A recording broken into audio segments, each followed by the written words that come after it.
Joining me now is the Environment Minister, Steven Guilbeault. Minister, always good to have you on the program. Thank you, Evan.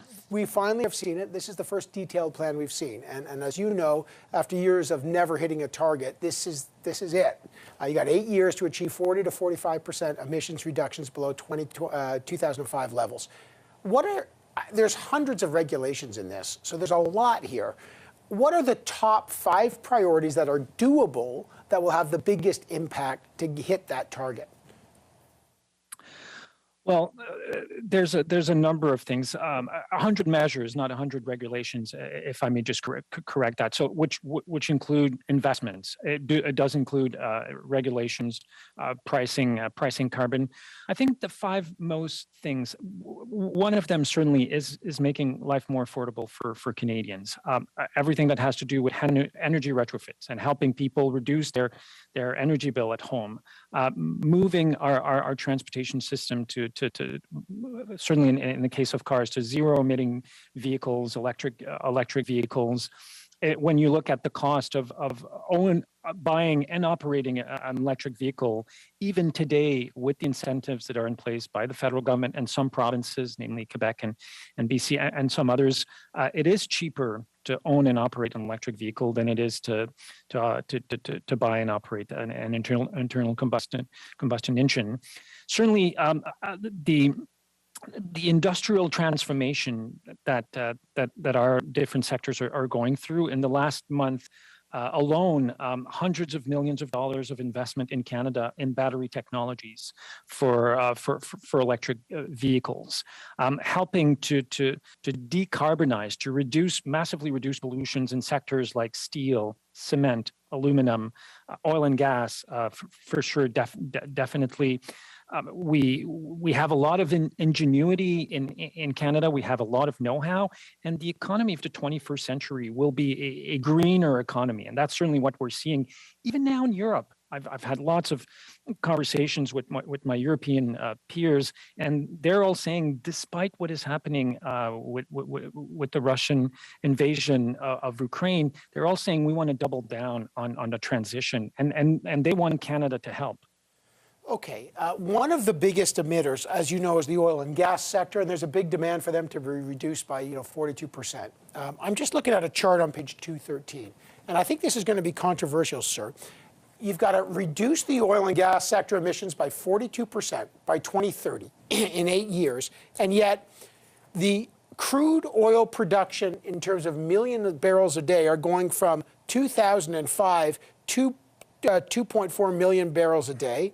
Today, 2020, we've got 4.1 million, but by 2030 we're going to have 5.5 million barrels of oil produced here per day. So how do we increase the oil production by 2030 and decrease the emissions? How does that make sense? Well, basically, our approach to the oil and gas sector is based on the commitments that all of the major oil companies have made to be carbon neutral. We say net zero by 2050.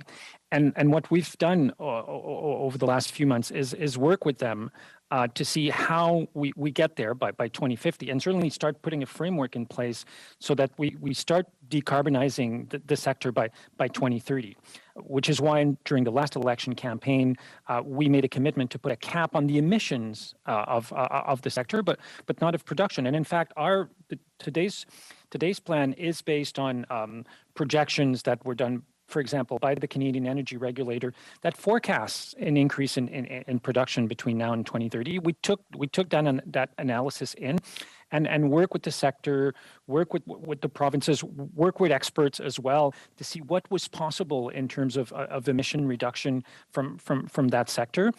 It's an ambitious goal for sure, and remember that these are projections for because you got to get carbon capture and storage, which is I know we do that already, but it's still a very expensive and, as you know, pretty early stage technology. But we've got to increase oil sands production, total crude oil production to 5.5 million barrels a day by 2030, and still reduce emissions. And by the way, the gas sector is the same, by 42%.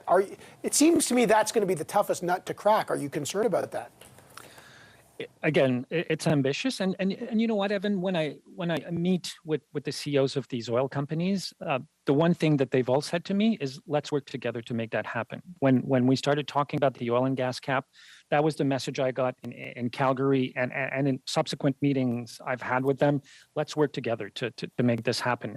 Calgary has the highest concentration of engineers of any cities in the country, and probably one of the highest in G7 countries. There's a lot of know-how. There's a lot of good potential, and we want to tap into that potential to make it happen. Okay, that's the oil and gas. The second biggest emitter is transport, and you mentioned that the transition to electric vehicles. How fast will that happen? Because you know there's Canadians watching now who know April 1st, the price of carbon in the 4 provinces with the backstop goes from $40 to $50 a ton. People are worried about the highest rates of inflation in 30 years.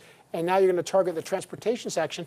What do you say to Canadians who are saying, you're killing me, the price of gas is killing me, inflation's killing me, now you're going to add to that? What's your response? Well, a couple of things. People should remember that the increase in the price of gas has very little to do with carbon pricing in Canada. 95% of the increase cost at the pump has to do with the cost of crude oil the price of crude oil going up substantially because of the war in Ukraine, and provincial taxes. That's 95% of the increase there. So carbon pricing only accounts for 5%. People should also remember that 8 out of 10 households in Canada are better off. They receive more money from our carbon pricing system than if the system wasn't there. And in terms of electric vehicles, I mean, we're seeing in provinces like my own in Quebec and here where I am in British Columbia, 14% of new vehicles sold right now are zero-emission vehicles, are electric vehicles. But we don't have the infrastructure to support them, as you know.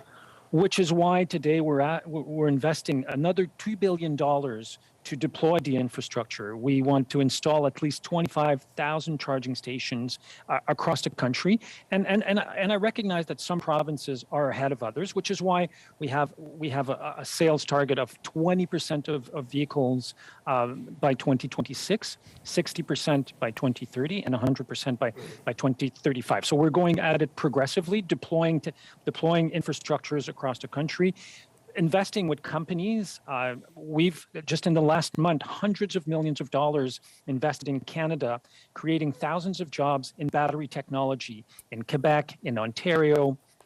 We've invested in an auto plant in Oakville, for example, to convert it to electric vehicles. We're working with Ford, with a number of different companies. So that's how we get there. Minister, some are saying, look, this stuff's got to go on hold. The war in Ukraine has changed the need. We've got to ship more fossil fuel energy like liquefied natural gas. We've got to ship more oil to displace the Russian energy supply for energy security. That, in fact, we've got to do more in the short and medium term fossil fuel, not less. What is your answer to that? We want to help our European friends and colleagues, which is why last week Minister Wilkinson announced an increase in production of equivalent to 300,000 barrels of oil a day, which will go through the U.S. and then enter Europe.